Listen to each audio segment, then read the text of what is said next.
안녕하십니까. 신의균의 군사TV 디펜스 브리핑입니다. 자, 오늘도 아주 중요한 군사 무기 관련 소식 전해드리겠습니다. 우리 한국방산, 그 중에서도 K9, K2 굉장히 주가를 올리고 있죠. 특히 K2 전차, 페루에도 100여 대 판매 확정이 되는 등 굉장히 큰 인기를 끌고 있는데, K2 전차의 글로벌 어떤 히트, 메가 히트의 발판이 됐던 게 폴란드인데요. 폴란드에서 아주 나쁜 소식이 지금 들려왔습니다. 우려스러운 소식이에요. 폴란드가 K2PL, 그래서 폴란드식으로 좀 업그레이드해서 현지 생산하지 않습니까? 그 현지 생산하는 K2PL 전차 가격을 계산해 봤더니 믿어지시겠습니까? 대당 625억이랍니다. 아니, 어떻게 이런 가격이 나올 수 있을까요? 그래서 이 정도 가격이면 좀 어렵지 않나 라는 이런 예상의 기사인데, 자, 이게 도대체 어떤 의미인지, 왜 이런 기사가 나왔는지, 저는 이게 K2를 안 하려고 또는 다른 레오파르트 A8 같은 동일제 전차를 하려는 밑밥 깔기 여론 조성용 그런 작업이 아닌가라고 생각되는데, 도대체 어떻게 계산했길래 625억이 나오는지 한번 보도록 하겠습니다. 자, 5가지 다시 먼저 보겠습니다. 노르웨이 차기 호위함에 미국, 영국, 프랑스, 독일 4개국이 최종 후보로 경쟁한다라는 소식에서부터 튀르키예는 바이락타르 TB3 무인기를 아나돌루 항모에 이착함 성공했다라는 소식까지 보겠습니다. 첫 번째입니다. 프리초프 난센급 이지스 호위함을 대체하는 노르웨이 해군의 차세대 전투함 사업에서 미국과 영국, 프랑스, 독일 조선소가 최종 후보로 선정되었습니다. 최대 6척의 전투함을 도입하는 이 사업은 노르웨이 역사상 최대 규모의 무기 도입 사업이 될 것이라는 관측이 많은데요. 과연 어떤 모델이 채택될지 주목됩니다. 세계 최강의 방어력을 가진 것으로 평가되던 이스라엘의 메르카바 마크4 전차가 가자 지구에서 하마스의 급조 폭발물 IED에 비격돼 완파됐습니다. 50kg의 엄청난 폭발물을 이용한 IED 앞에 메르카바 전차 포탑은 날아갔고 차체는 완전히 파괴됐습니다. 이제 IED에 대응하기 위한 전자전 장비 도입의 필요성이 더 커질 것으로 보입니다. 우크라이나 수-27 전투기들이 도네츠크 전선의 러시아군 참호에 SDB 폭탄을 퍼붓기 시작했습니다. 우크라이나 공군이 러시아군 참호에 GBU-39 활공 유도 폭탄을 투발하는 영상을 공개했는데, 250파운드급 폭탄도 제대로만 맞으면 참호 제압에도 상당한 위력을 발휘하는 것 같습니다. 우크라이나군이 일선 전차에 드론 교란용 제머를 배치해 큰 효과를 보고 있다는 소식입니다.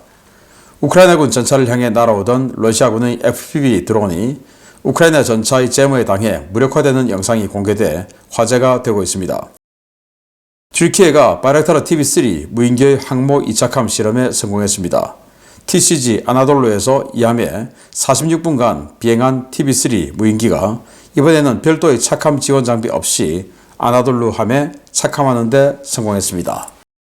네, 이게 바로 컨스텔레이션급이죠. 그러니까 미국의 차기 호위함인데 아직 건조 완료되진 않았습니다. 여기는 스파이6가 3면으로 들어가는 방공함이에요. 이 컨스텔레이션급, 그리고 영국 같은 경우는 BA에서 만드는 26형 호위함 개량형, 이 개량형에도 4면 고정 위상 배열 레이더가 들어가서 방공함이죠.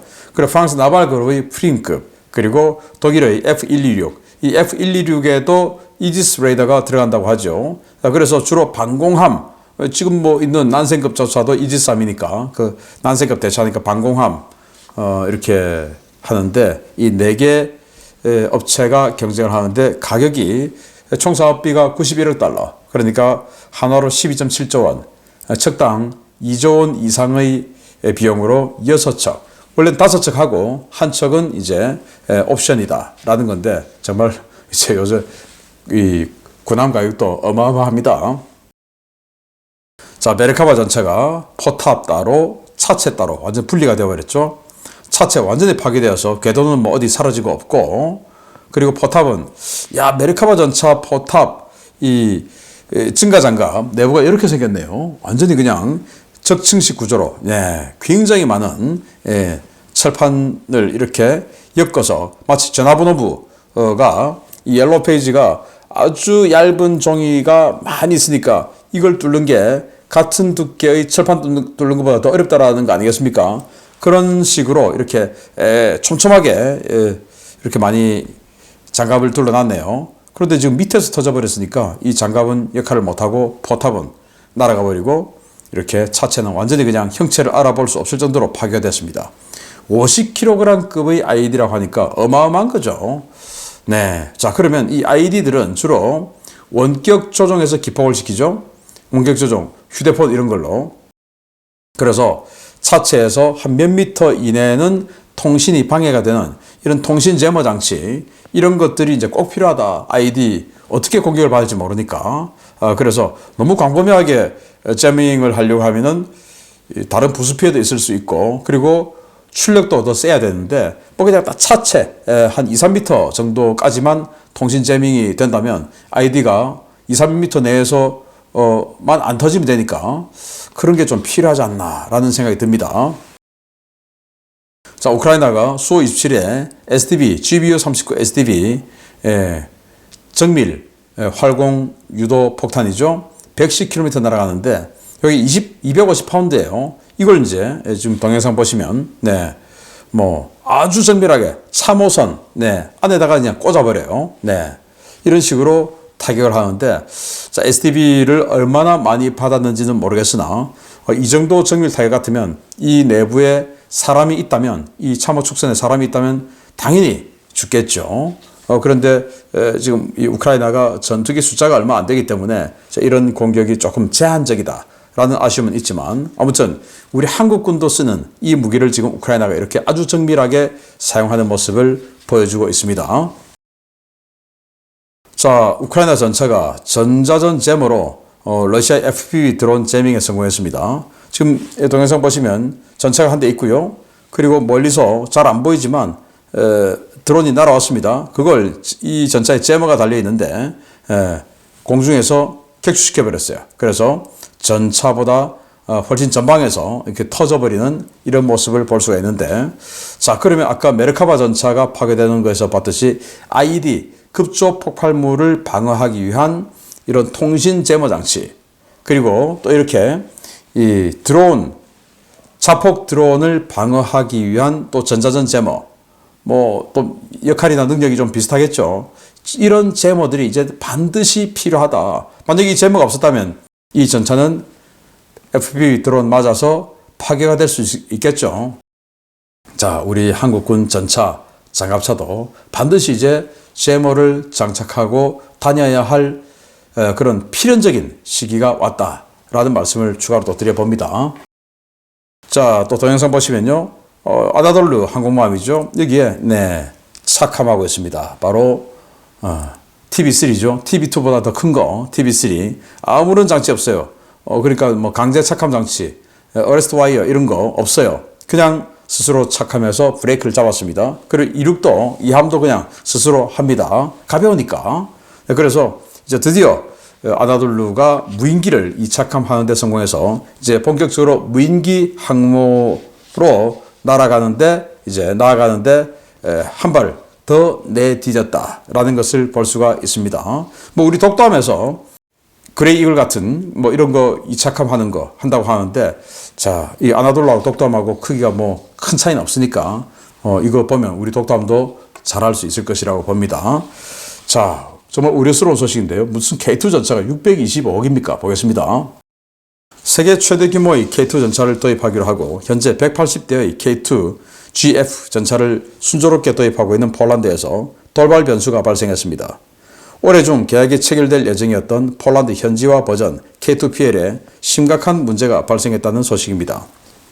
폴란드가 현재 생산 라인 구축 준비 작업을 진행 중인 폴란드 현지화 버전 K2PL 전차의 양산 비용이 당초 예상했던 것보다 크게 상승해 도입 사업이 불투명해지고 있다고 폴란드 최대 군사 전문지 디펜스24가 현지 시각 11월 20일 보도했습니다.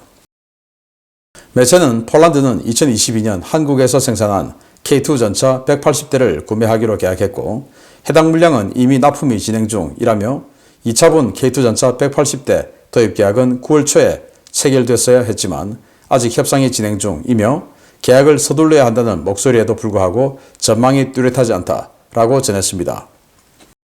K2 전차 2차분 구매 계약은 180대의 전차 가운데 120대는 한국에서 K2PL 모델을 생산해 도입하고 나머지 60대를 폴란드에서 생산해 인수하는 내용이 골자인데요. 문제는 이 60대의 폴란드 현지 생산 물량의 예상 가격이 폴란드 정부의 당초 예상치를 크게 웃돈다는 분석 결과가 나왔다는 것입니다. 폴란드 국방부에 따르면 폴란드 현지에서 생산되는 K2PL 전차는 직도입분 K2GF 전차 대비 2.5배, M1A2 SEP V3 대비 2배, 레오파르트 A8 대비 1.5배 가격에 육박하는데요.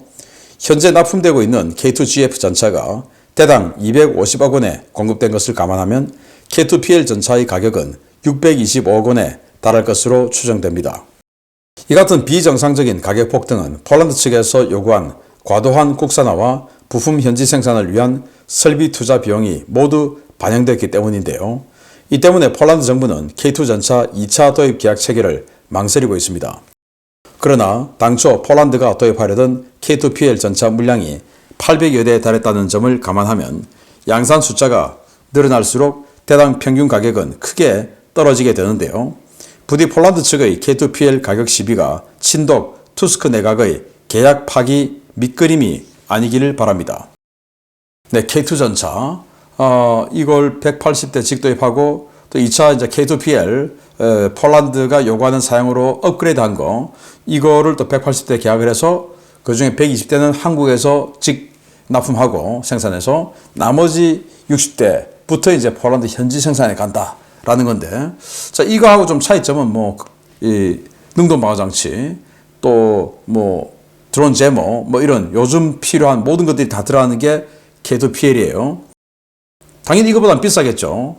그런데 그렇다 하더라도 능동 방어 장치가 그 정도로 비싼 건 아니기 때문에 리모트 컨트롤 웨폰 시스템 뭐 이런 다 들어간다 하더라도 250억 원짜리가 300억 원 또 현지 생산하기 때문에 당연히 뭐 기술 이전 비용 또 현지 라인 비용 뭐 이런 거 다 하면 뭐 350억 원, 400억 원 이 정도까지는 몰라도 625억 원 이거는 말이 안 되죠. 말이 안 되는 게 일단 M1A2 전차 물론 직도입했습니다. 그 미국의 에이브람스 전차 대비 2배 그리고 독일 레오파르트 A8 전차 대비 1.5배 가격이면 이 독일제 전차보다 더 비싸다? 아니 이 폴란드인들이 우리 K2 전차 또 K9 자주포 이런 것들에 환호하는 이유가 뭐냐? 가성비입니다.